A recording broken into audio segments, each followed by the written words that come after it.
Tweet, tweet, tweet, tweet, tweet. Tenot, tenot, tenot, tenot, tenot, tenot, tenot, tenot, tenot. Siapkan bahan-bahan terlebih dahulu.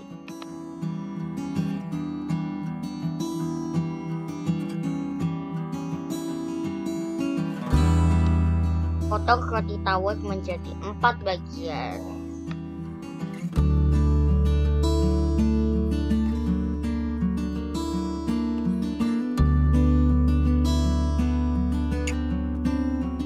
Masukkan 2 butir telur ke dalam mangkok.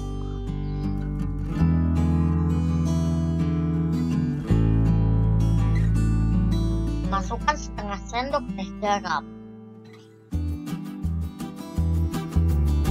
Kocok telur sampai lepas.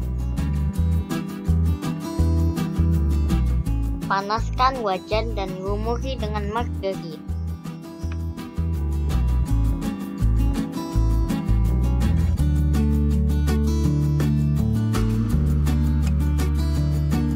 Celupkan roti ke telur lalu goreng.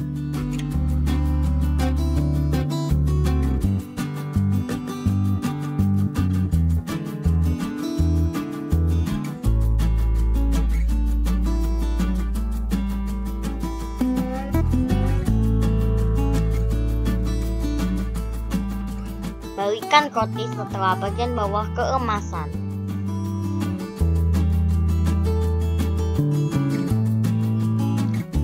Angkat roti setelah 2 sisi kuning keemasan. Nikmati selagi hangat bersama secangkir kopi.